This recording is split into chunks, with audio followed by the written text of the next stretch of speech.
Hey everyone, Rishi here, and today I'll be giving you a quick tour of Backstract. So, Backstract is a no code backend development platform which allows developers, founders, and small teams to create backends effortlessly without writing any single line of code. So, in order to create a backend app in Backstract, you need to have a workspace first. So, I have created a workspace. Now you have two ways to create a collection or a backend app. Either you can create it manually by adding all the configuration by yourself, or you can create it using AI. So for the first thing, I'm creating everything manually. So I have this idea in my mind that I need to create a DIY project tracker. I'll add some basic description about the app, and then I'll click on next. Since I'm creating this manually, it will allow me to add my own database. So I have this Postgres database already prepared for me. I have created this database using Supabase. So I will just add its configuration details quickly without taking much time. Port is gonna be 5432, and it also asks for a password. So here goes the password. Next, I need to keep the SSL enabled. Then it will test the database connection and give me a list of all the database it found in my Postgres database. So I will select Postgres from here. Now if I check this button, it will scan my database for all the tables that exist, and it will automatically create all the basic CRUD APIs for all those tables. So as you can see here, I had these 4 or 5 tables in my database, which are project, tasks, materials, photos, and collaborators. So it has created a basic get, post, put, and delete APIs for all of these tables. Now I would just quickly open one endpoint and show you around what are the options you can see in the API Builder interface. So in the Backstract API Builder interface, you have these options to add headers, query params, raw data, form data here. Then you can add any code block here, like you have basic database requests, custom code functionality, which you can write any custom code in Python. Then we have data manipulations, code blocks, list, dictionary, and in future we are rolling out support for more and more code blocks, which includes JWT authentication, OAuth, and AI related code blocks. Since I have all these APIs created here for me, I will just quickly run and debug this. So it will show me a preview of how the payload would look like and how the output response would come on my side. Since it's showing API Builder state is valid, it means it has validated all the endpoints. Now it will go on to deploying the application. Let's see how much time does it take to deploy this application. So as you can see here, our backend application is deployed, and we have this base URL coming here like this, which we can use in our front-end application or mobile app, wherever we want to integrate these APIs.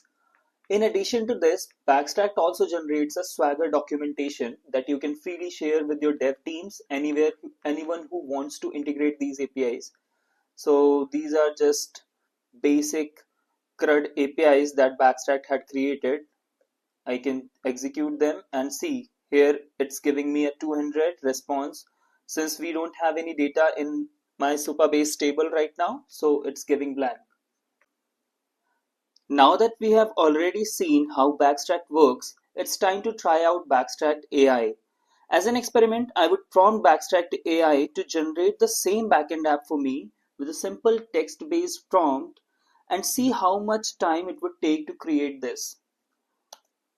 To make it super fast, I have already prepared this prompt, and here it goes.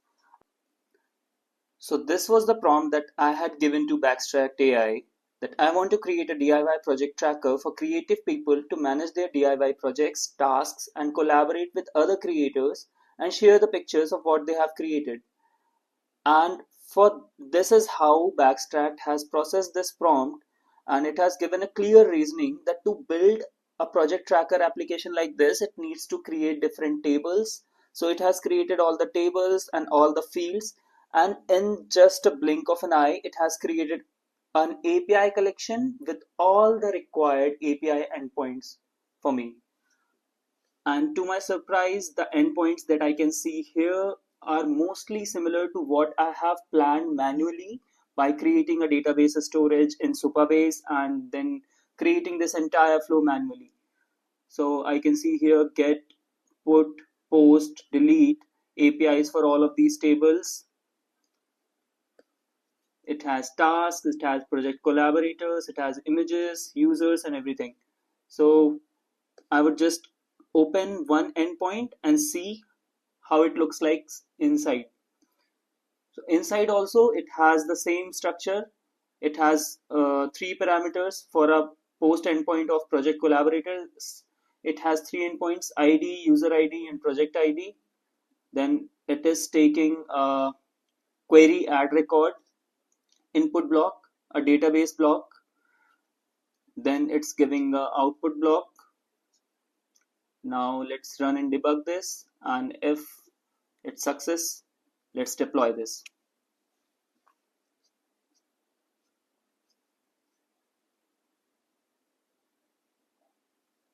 While it's deploying the application, this is very interesting to see how Backstack creates an actual GitHub repository, generating the real Python code for everything that we have visually designed in the Backstack API builder.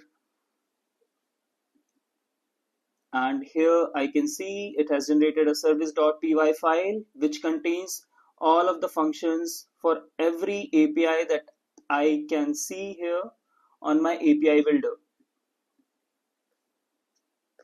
So unlike all the other no-code backend as a service platforms out there in the market, which mostly creates all of these APIs and endpoints based on like edge functions or Lambda functions over a simple cloud provider, Backstack actually generates the real code which you can take anytime and build on top of that.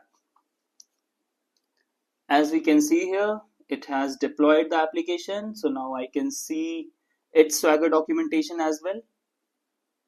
So here it goes.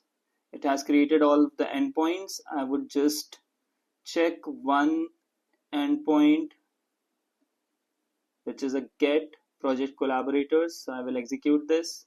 It gives a 200 response, but the project collaborators all response block is empty because we don't have any details into this table. So this is how Backstack works.